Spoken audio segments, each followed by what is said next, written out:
विद्यार्थी मित्र हो, आपण भारताचे राष्ट्रपती व त्यांचे कार्य व अधिकार कशा स्वरूपाचे आहेत यावरती चर्चा करत होतो. मागील तासिकेमध्ये आपण भारताच्या राष्ट्रपतीचे कार्यकारी अधिकारासंदर्भामध्ये चर्चा केली आहे.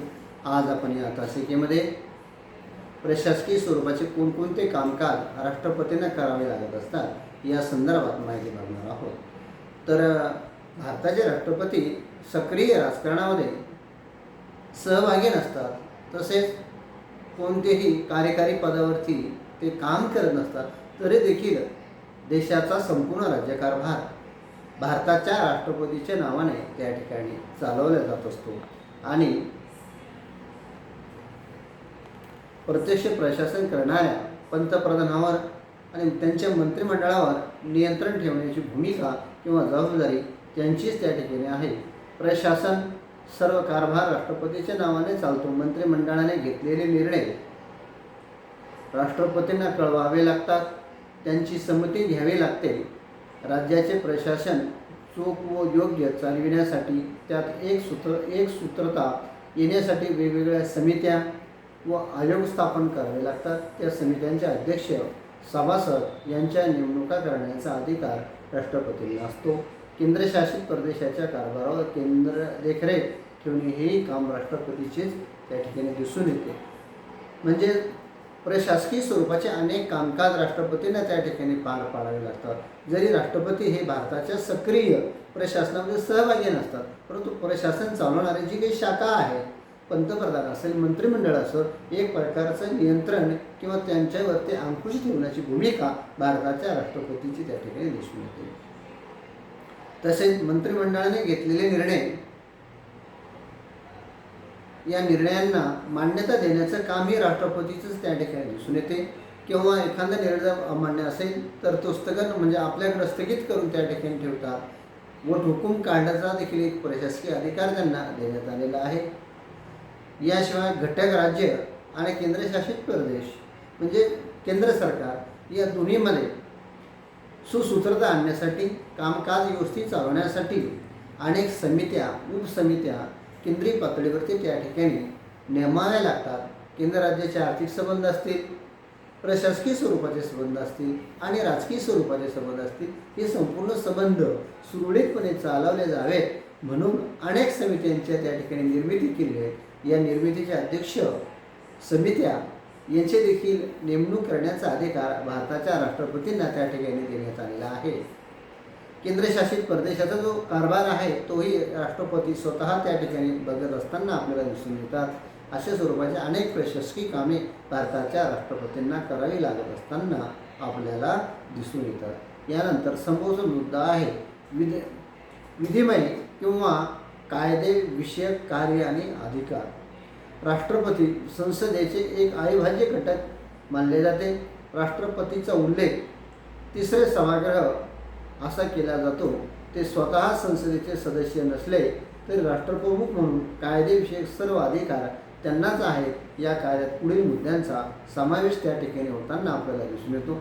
संसदेने मंजूर केलेल्या कायद्यावरती, विधेयकावरती स्वाक्षरी करणे, त्यांची स्वाक्षरी झाल्याशिवाय विधेयकाचे कायद्यात रूपांतर होत नाही. एखाद्या विधेयकावर पुनर्विचार करण्याची शिफारस ते संसदेला करू शकतात. याला अशासकीय आंशिक नकाराधिकार म्हणता येईल. संसदेने जसेच्या तसे विधेयक पुन्हा मंजूर केले तर राष्ट्रपतींना त्यावर स्वाक्षरी करावीच लागते. परंतु राष्ट्रपतीच्या सूचनांचा विचार होत असतो, परंतु तसा विचार करावा असे संसदेवर बंधनकारक नाही. लाभाचे पतदुरुस्ती विधेयक संसदेने मंजूर केले होते, परंतु राष्ट्रपतीने ते विधेयक पुनर्विचारासाठी परत संसदेकडे पाठवले. संसदेने ते विधेयक जसेच्या तसे पुन्हा मंजूर करून राष्ट्रपतीकडे पाठवले. तेव्हा राष्ट्रपतींनी अखेर 18 ऑगस्ट 2006 रोजी मंजुरी त्या ठिकाणी केलेली आपल्याला दिसून येते. संसद अधिवेशनात नसताना शासनाची गरज लक्षात घेऊन राष्ट्रपती वट हुकूम काढू शकतात. पुढे अधिवेशन जेव्हा सुरू होते त्यावेळी 6 आठवड्यांच्या आत त्या वटहुकमाला संसदेची मान्यता किंवा मंजुरी त्या ठिकाणी घ्यावी लागत असते. वेळेच्या आत शिक्कामोर्तब झाले नाही तर तो हुकूम रद्द समजला जातो. संसदेचे अधिवेशन आमंत्रित करणे, अधिवेशनाचा काळ वाढवणे, स्थगित करणे किंवा संसदेचे जादा अधिवेशन बोलवणे हा अधिकार देखील राष्ट्रपतीचा आहे. संसदेची वर्षभरातून 3 अधिवेशने त्या ठिकाणी बोलवल्या जात असतात. पावसाळी, हिवाळी आणि उन्हाळी अधिवेशने त्या ठिकाणी पार पडत असतात. ही अधिवेशने बोलवण्याचा अधिकार, त्या अधिवेशनाचा कालावधी ठरवण्याचा अधिकार ही भारताच्या राष्ट्रपतीचा असतो. बऱ्याचदा एखाद्या विधेयकासंदर्भात अत्यंत महत्त्वाची अधिवेशन बोलवण्याची गरज निर्माण झाली, असे विशेष अधिवेशनं बोलवण्याचा अधिकार देखील भारताच्या राष्ट्रपतींना त्या ठिकाणी मिळालेला आपल्याला दिसून येतो. लोकसभा व राज्यसभा यांच्यात काही मतभेद झाल्यास तो सोडवण्यासाठी दोन्ही सभागृहांचे एकत्र संयुक्त अधिवेशन राष्ट्रपती आमंत्रित करीत असतो. राज्यसभा आणि लोकसभा ही संसदेची कायदेविषयक महत्त्वाची अंगे. एका सभागृहामध्ये कायदे निर्मितीची प्रक्रिया पूर्ण झाल्यानंतर जेव्हा दुसऱ्या सभागृहामध्ये तो विषय चर्चेला येतो किंवा त्या ठिकाणी विधेयक मांडलं जात असतं, त्यावेळेस दोन्ही सभागृहामध्ये काही विधेयकाच्या संदर्भामध्ये मतभेद निर्माण झाले तर अशा वेळी संयुक्त बैठक बोलवण्याचा अधिकार भारताच्या राष्ट्रपतींना मिळालेला आहे. हा फक्त घटनात्मक कायदे बनवण्याच्या दृष्टिकोनातून मतभेद निर्माण झाले तर त्या ठिकाणी एकत्र संसद बोलवण्यात येत नाही, परंतु इतर सर्वसाधारण विधेयकाच्या बाबतीमध्ये मतभेद निर्माण जर झाले असतील तर संयुक्त बैठक बोलवण्याचा अधिकार देखील भारताच्या राष्ट्रपतींना कायद्यान्वये मिळालेला आपल्याला दिसून येतो. नव्या संसदेपुढे आणि प्रत्येक वर्षाच्या अंदाजपत्रकीय अधिवेशनाच्या संयुक्त सभेत अभिभाषण राष्ट्रपतींचा अधिकार आहे. त्या भाषणातून शासनाच्या धोरणाचे प्रतिबिंब व्यक्तीत होत असते. नवी संसद दर 5 वर्षाने लोकसभेच्या निवडणुका होत असतात. या लोकसभेच्या पहिल्या अधिवेशनामध्ये राष्ट्रपती भाषण करत असतात. याशिवाय दरवर्षी अंदाजपत्रक त्या ठिकाणी मांडलं जात असते. या अंदाजपत्रक मांडण्याची भूमिका ही राष्ट्रपतीचीच त्या ठिकाणी दिसून येते. राष्ट्रपतीच्या परवानगीशिवाय कोणत्याही स्वरूपाचा अंदाजपत्रक सर्वप्रथम मांडता येत नाही. म्हणूनच नव्या संसदेपुढे प्रत्येक वर्षीच्या अंदाजपत्रकीय अधिवेशनाच्या संयुक्त सभेत अभिभाषण करण्याचा राष्ट्रपतींचा अधिकार आहे. त्या भाषणातून शासनाच्या धोरणाचे प्रतिबिंब व्यक्त होत असते. लोकसभा विसर्जित करून नव्याने निवडणुका घेण्याचा ते आदेश देऊ शकतात. पंतप्रधान तसा सल्ला देत असतात, परंतु केवळ सल्ला न ऐकता राष्ट्रपतींची तशी खात्री होणे आवश्यक असते. जुनी जी बरखास्त आहे, जुनी जी संसद आहे, तिचा अधिवेशनाचा काळ संपला, तिचा कालावधी जर समाप्त झाला तर अशा वेळी राष्ट्रपती ते सभागृह बरखास्त करण्याची भूमिका निभवतात. परंतु या ठिकाणी पंतप्रधानाचा सल्ला त्या ठिकाणी महत्त्वाचा मानला जात असतो. संसदेत काही विधेयके मांडण्यापूर्वी राष्ट्रपतींची पूर्वसंमती घेतली जाते. उदाहरणार्थ नवीन राज्यांना दर्जा देणे, सीमा बदलणे, धन विधेयक मांडणे याचा समावेश होतो. सर्व विधिमय स्वरूपाची कार्ये आहेत. एखादं विधेयक, धन विधेयक लोकसभेत मांडण्यापूर्वी राष्ट्रपतींची सही किंवा असल्याशिवाय, संमती असल्याशिवाय ते सर्वप्रथम सभागृहामध्ये मांडता येत नाही. जे काही विधेयक आहेत, म्हणजे एखाद्या राज्याच्या सीमा बदलणे असतील, अशा महत्त्वाच्या संघराज्यात्मक दृष्टिकोनातून महत्त्वाचे जे काही आहेत त्यामध्ये देखील राष्ट्रपती निर्णय घेत असताना आपल्याला दिसून येतो. राज्यसभेतील 12 सदस्यांची नेमणूक करण्याचा अधिकार राष्ट्रपतींचा आहे.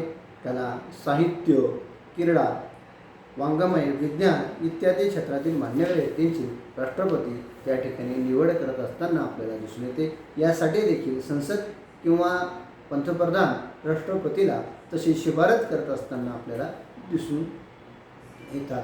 त्यानंतरचा मुद्दा आहे, लोकसभेत 2 जागा अँग्लो इंडियन यांच्यासाठी असतात. निवडणुकाद्वारे कोणतेही निवडून आले नाही तर राष्ट्रपती 2 अँग्लो इंडियन व्यक्तीची नियुक्ती लोकसभेवर त्या ठिकाणी करत असताना आपल्याला दिसून येते. याशिवाय आर्थिक स्वरूपाचे कार्य आणि अधिकार या कार्याच्या नावावरून अंदाजपत्रक तयार करावयास लावणे, नंतर ते विधेयक मंजुरीसाठी सभागृहात मांडण्याची परवानगी देणे, कर वसुलीविषयक विधेयके मांडण्यास परवानगी देणे ही आर्थिक स्वरूपाची कामे आहेत. वसूल झालेली रक्कम राष्ट्रपती व संसद यांच्या समितीने खर्च करावी लागते. म्हणून असे म्हणतात की तिजोरीची एक किल्ली राष्ट्रपतीच्या हातात असते तर दुसरी संसदेच्या हातात असते. या पुढील अधिकारांचा समावेश त्या ठिकाणी होताना आपल्याला दिसून येतो. धनविधेयक मांडण्यापूर्वी राष्ट्रपतीची संमती असणे आवश्यक आहे, तशी ती देणेही आवश्यक आहे. अंदाजपत्रक तयार करण्यास सूचना देणे, मंजुरीसाठी सभागृहात आणण्याची परवानगी देणे, संसदेची मंजुरी दिल्यानंतर संचित निधीतून खर्च करणे व त्यावर नियंत्रण ठेवणे, कर्ज रूपाने पैसा जमविण्यासाठी राज्यांना परवानगी देणे, विविध करांच्या रूपातून पैसा जमा होतो तो पैसा राज्यांना वाटून द्यावा लागतो, त्याचा तपशील ठरविण्यासाठी वित्त आयोगाची स्थापना करणे हा अधिकार राष्ट्रपतींचा आहे. राज्यांना द्यावयाच्या अनुदानासंबंधित तत्त्वे ठरविणे, संसदेची मान्यता घेण्यापूर्वी अनुदान देणे किंवा खर्च करण्यास परवानगी देण्याचा अधिकार राष्ट्रपतींचा असतो. म्हणजे एकंदरीत देशाचा संचित निधी देखील राष्ट्रपतींच्या आधिपत्याखाली असतो.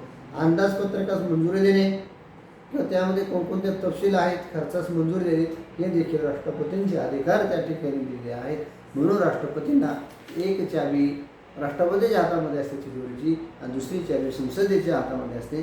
अशा स्वरूपाचे अधिकार त्या ठिकाणी राष्ट्रपतीला मिळालेला आपल्याला दिसून येतात. संसदेची मान्यता घेण्यापूर्वी अनुदान देणे किंवा खर्च करण्यास परवानगी देण्याचाही अधिकार त्या ठिकाणी आहे. कर्ज रूपाने पैसा जमण्यासाठी अनेक राज्ये त्या ठिकाणी प्रयत्न करत असतात. अनेक देशांशी करारमदार देखील राज्याला परवानगी आहे, परंतु यासाठी राष्ट्रपतींची सही त्यावर होणं अत्यंत गरजेचे आहे. म्हणून राष्ट्रपतीची सही असणं हा अत्यंत महत्त्वाचा घटक या ठिकाणी आपल्याला दिसून येतो. या ठिकाणी आपण थांबूया. सर्वांचे धन्यवाद.